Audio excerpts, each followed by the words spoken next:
Hey, what is up guys? Welcome back to the channel and welcome back to another quick GT7 news and update video. In what will probably be music to many car collectors' ears, the Ford Roadster has finally been fixed, meaning it can now return to the Legends dealership for you guys to buy. I mean, this car has been away for a long time. I think as far back as around about August of 2022. So they did go ahead and fix it. It wasn't in the patch notes just like the Suzuki Escudo, but I can confirm that it's finally fixed thanks to Nenkai again for the information on this one. So if you didn't know, as far back as around about, I believe, June to July time, I think, of 2022, the Legends dealer was pretty much changed up in how it works. It kind of went off how many cars are wish listed, would kind of depend on how often they would be shown and such. I believe that was kind of what it was supposed to be. Now, I can't say I've noticed too many changes to how it worked from how it actually worked on kind of day one of the game release and such. So I can't really say the system changed up too much, but supposedly that was the way it was supposed to work. So July rolls around and there essentially ends up being two bugged cars that I believe both came in the same update. So I think May of 2022 both of these cars came, that being the Suzuki Escudo Pikes Peak and the Ford Roadster from I believe 1932. Basically the Suzuki was fixed a couple of updates ago, I want to say now, I think 2 updates ago, back in I think March, when we got the whole physics changes and such. That car was completely fixed after being away since July of 2022, and now closely following a few updates later is the Ford Roadster. So what this means is, just like with the Suzuki Escudo, it can finally, return into rotation. It should rotate as normal now. Essentially, the glitch just boiled down to the fact that the rotation on those two cars was completely, gone. Really, they just couldn't get themselves to rotate back into the Legends dealer. Hence why they just never appeared. Again, it was looking likely to be closer towards a year for this car to have disappeared, but they do seem to have got around to doing that with update 1.34. So yeah, thankfully this car can return. Now, according again to Nenkai, it will start returning on June the 22nd.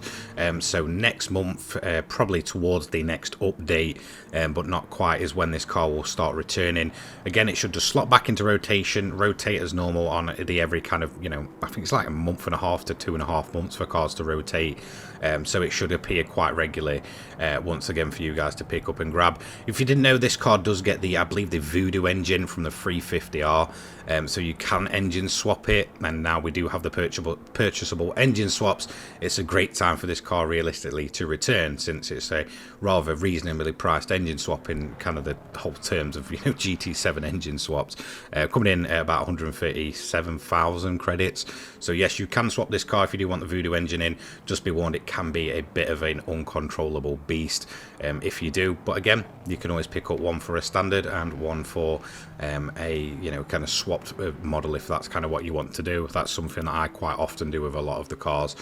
So again, this thing retails, I think originally that when I picked it up was around the 300,000 mark, so I cannot quite confirm the price, and again, prices do fluctuate in the Legends dealer. So yeah, expect the Ford Roadster to be returning from I guess starting June 22nd. Once again, thanks to Nenkai for the information. The guy is literally the Lord and Savior of GT7 news. The stuff he comes out with and the stuff he finds is just absolutely, it's just incredible, and it's always good for the community to stay updated on kind of where this game's going and what they're working on, because Polyphony, well, they're not the most transparent. You think something like this they would have kind of put in the patch notes, but just like the Suzuki Escudo, they didn't do that. Again, it's just kind of something they've done behind the scenes. So that's going to be it from me today. Don't forget to leave a like, comment and subscribe. Turn your notifications on so you don't miss an upload from me. I upload GT7 and motorsport related content each and every day for your viewing pleasure, and I will continue to try and keep you as up to date as possible on everything GT7. Big thank you to my sponsors, Poggers and the Controller people, and a big thank you to my channel members. In all honesty, they've been absolutely great, and without their support and just those slight donations I guess each month, it would be, I just wouldn't be where I'm at. They've been absolutely incredible. If you do want to join the members, that it will be kind of somewhere on the video or somewhere on the channel. So yeah, I do really thank you for your support. Everything goes back into the channel to, you know, help me keep it running and help me improve my content and stuff over time. So yeah, big thank you to you guys. Again, if you do have anything you want to kind of, you know, vent off about Gran Turismo or anything you want to ask about this car, go down in the comments below. I will try and get back to you as reasonably as possible. Again, I'll be back uploading tomorrow with my update 1.34 review. Now, I've had a few days kind of playing around with it, testing out some of the swaps and such. I do think it would be a good time to kind of round up my thoughts on this update. I guess overall it's kind of an update that's came out of nowhere that I didn't think too much of originally. However, since kind of, you know, deep diving into it after all the trailer and such, it's been absolutely fantastic and a very good update. And then I will begin my 1.34 car reviews as well. I'll have some money guys as well down the line. I'll see you later on, guys. Peace.